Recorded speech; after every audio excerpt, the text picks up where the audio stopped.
प्रणाम करने के लिए आई। सुदामा जी महाराज आयुष्मान भव, पुत्रवती भव, सौभाग्यवती भव। अब बार बार हाथ नीचे करते हैं, फिर ऊपर को उठाते हैं, फिर नीचे करते हैं, फिर उठाते हैं। सुदामा जी महाराज का हाथ थक गया।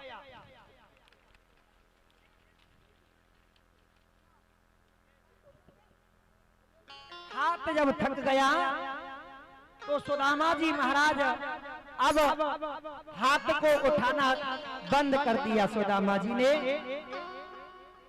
एक हाथ को उठाते हैं। महाराज, मैं द्वारकाधीश की पत्नी हूँ, आपको प्रणाम करती हूँ। देवी सौभाग्यवती भव। आज धीरे धीरे करके 100-200 पत्नी और प्रणाम कर गई। अब सुदामा जी महाराज का ये भी हाथ दुख गया। फिर और 100-200 पत्नी आई। सुदामा जी महाराज ने अब आयुष्मान सौभाग्य ये सब बंद कर दिया। मुंह भी धूपने लगा। अब केवल भव भव भव।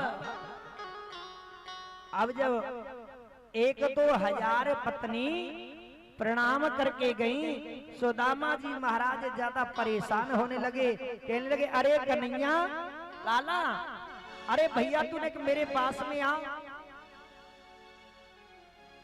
भगवान कृष्ण सुदामा जी के पास में खड़े होकर के आए। लाला ने तू अपने काने मेरे मुंह के पास में ला। और जैसे ही भगवान ने अपना कान सुदामा जी के मुंह के ऊपर किया और सुदामा जी महाराज ने कहा कि कन्हैया, अरे भैया ये बता कि ये सब अपनी है कि कोई पड़ोस से आई गई है? जितनी ये प्रणाम कर रही हैं ये सब अपनी है कि कोई पड़ोसन आ गई है? भगवान ने कहा कि ये सब अपनी ही हैं। ठीक है लाला, जब ये सब अपनी है तो इन सब के बदले तू ही मोकू प्रणाम कर ले। मेरा आशीर्वाद इन सब के पास में पहुंच जाएगा।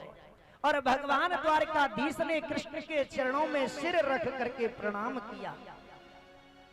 श्री सुखदेव जी महाराज कहते हैं, परीक्षित, फिर उसके बाद में भगवान श्री कृष्ण द्वारकाधीश सुदामा से कहने लगे कि भैया तुम्हारा विवाह है गो, देखो हमारे लिए तुमने विवाह को निमंत्रण ना दो और भाभी ने हमारे लिए कहा भेजो है। अब सुदामा जी महाराज से जब ये बात कही तो सुदामा जी महाराज बात इधर उधर की बनाने, लेकिन जो असली बात कृष्ण जी पूछ रहे हैं वह बात है ना आमंद है। भैया भाभी ने हमारे लिए कहा भेजो है।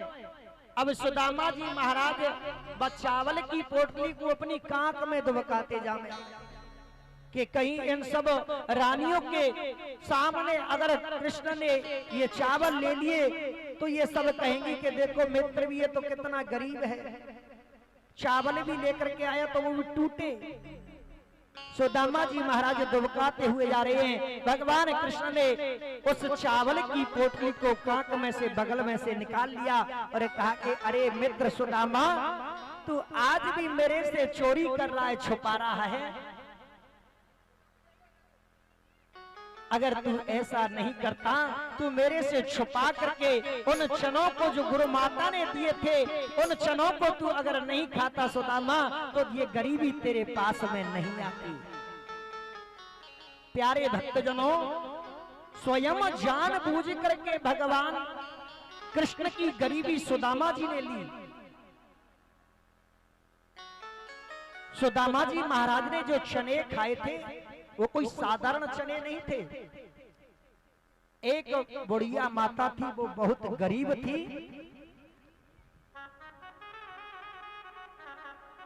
इधर उधर से घरों में से मांग करके चने लेकर के आई और उसने सोचा कि अब मैं इन्हें सुबह भगवान का भोग लगा करके खा लूंगी, मेरा पेट भर जाएगा।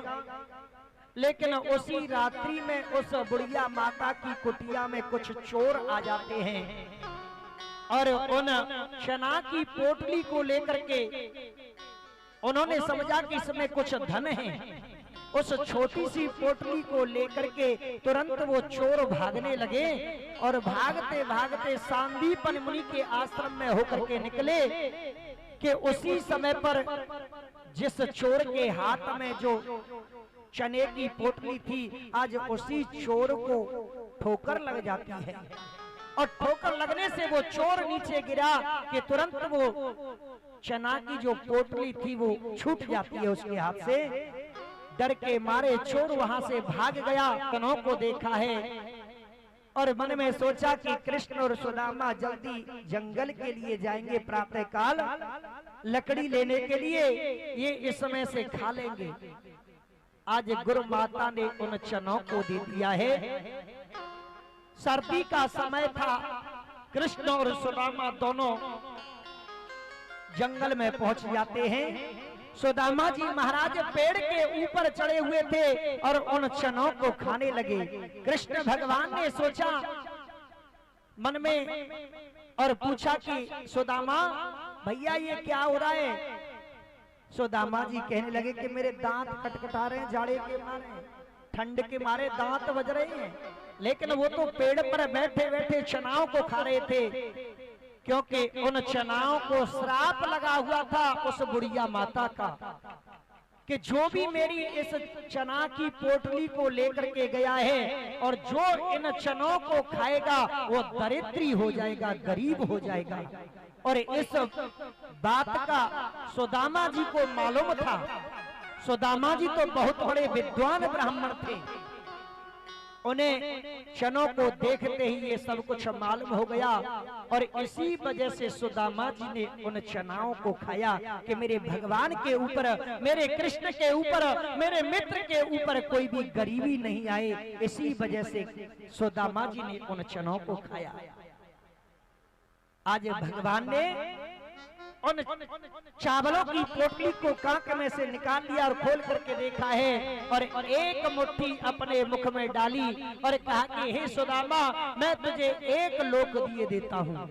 और दूसरी मुट्ठी चावल की अपने मुख में डाली, 2 लोक दे दिए। और तीसरी मुट्ठी चावल की जैसे ही डाली कि तुरंत रुक्मिणी जी ने हाथ पकड़ लिया और कहा कि अरे भगवान आप अपने लिए तो कुछ रखो कि सब कुछ इन ब्राह्मण देवताओं को ही दे दोगे। आज श्री सुखदेव जी महाराज कहते हैं परीक्षित, सुदामा जी महाराज रात्रि भर भगवान के यहाँ पर ठहरे और प्रातः काल होते ही कहने लगे कि द्वारकाधीश कृष्ण अब मैं जाना चाहता हूँ। और भगवान ने एक भी बार नहीं बोला कि सुदामा तुम इतने दिन बाद आए हो और 2-4 दिन ठहर जाओ। एक भी बार नहीं कहा। इधर में सुदामा जी महाराज अपने कुटिया वाली जगह पर अपने घर के लिए प्रस्थान करने लगे, जाने लगे। और भगवान द्वारकाधीश ने चलते समय सुदामा जी के मस्तक पर तिलक किया। सुदामा जी के मस्तक पर लिखा हुआ था श्री क्षय, श्री क्षय।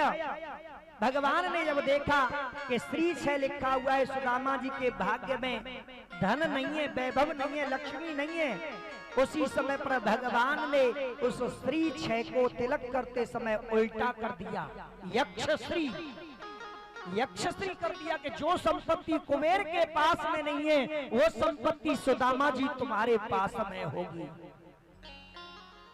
सुदामा जी महाराज वहां से प्रस्थान कर गए और इधर में भगवान ने विश्वकर्मा को आदेश दिया,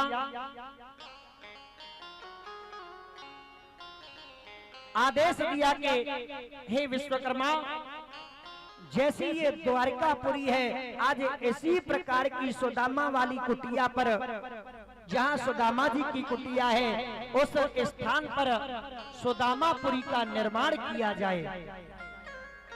राजन विश्वकर्मा ने सुदामा जी की कुटिया वाली जगह पर सुंदर सुंदर सोने के महल बना दिए। सुदामा जी महाराज अपने घर पर पहुंचे। राजन आज सुदामा जी महाराज उन महलों को देख करके डरने लगे और पूछा कि ये किसके महल हैं। सैनिकों ने बताया कि ये सुदामापुरी है। सुदामा जी महाराज ने